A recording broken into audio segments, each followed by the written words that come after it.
રામ રામ, જય માતાજી। તો કેમ છો બધા? મજામાં? સ્વાગત છે તમારા એક નવા વ્લોગમાં। મેડમ ને સંધ્યાબેન ને હરેશભાઈ બધા તૈયાર થઈ ગયા છે।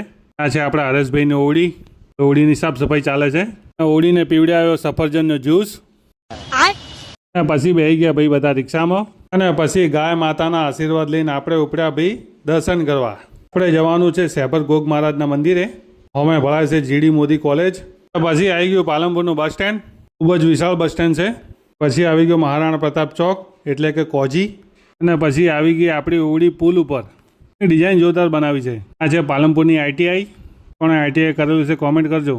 પછી વગદા ગોમ થઈને આપણે આવી ગયા વડગામમાં। જ્યાં વડગામની હાઈસ્કૂલ ને આપણે આવી ગયા છે વડગામના બજારમાં। પણ મારો વિડીયો વડગામથી જોવે છે કોમેન્ટ કરજો। બનાસકાંઠા જિલ્લાનો વડગામ તાલુકો છે। અમારા હરેશભાઈ જોરદાર ડ્રાઈવર છે રિક્ષાના। વચ્ચે આવી ગયું મોટું પાટિયું।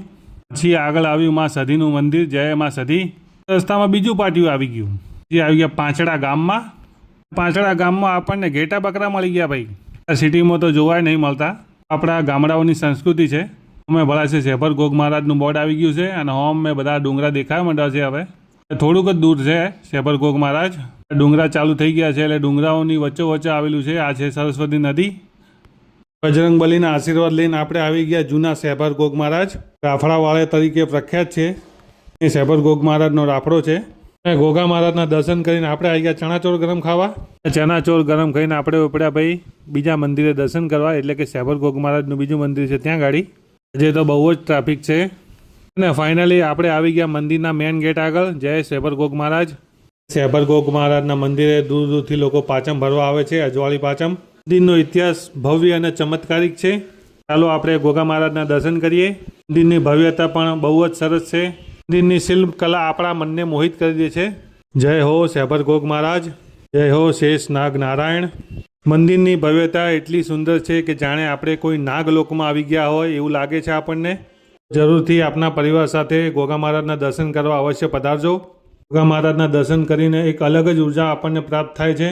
મંદિરની ભવ્યતા અને મંદિરની સુંદરતા એક આગવી ઓળખ ધરાવે છે। અહીંયા ઘટાદાર વડવૃક્ષ પણ છે। લોકવાયકા અનુસાર શેભર ગોગ મહારાજ પોતે શેષ નાગ છે। અહીંયા પ્રસાદી ચડાવવા માટે પણ અલગથી વ્યવસ્થા કરવામાં આવી છે। હવે આપણે જઈશું ભોજનશાળામાં। તો વિશાળ ભોજનશાળા કક્ષ છે। ચાલો ત્યારે આપણે પણ પ્રસાદી લઈ લઈએ ગોગા મહારાજની। ભાઈએ પણ પ્રસાદી લીધી છે, અમે બધાએ પણ પ્રસાદી લઈ લીધી છે। હવે આપણે જઈએ છીએ નાગેશ્વર મહાદેવના દર્શન કરવા માટે। બોલો હર હર મહાદેવ। અહીંયા યજ્ઞશાળા પણ છે। ખૂબ જ વિશાળ યજ્ઞશાળા છે। ચારે બાજુ પહાડો આવેલા છે, પ્રાકૃતિક સૌંદર્ય આવેલું છે। અહીંયા તમને સંપૂર્ણ રામાયણના દર્શન થાય છે।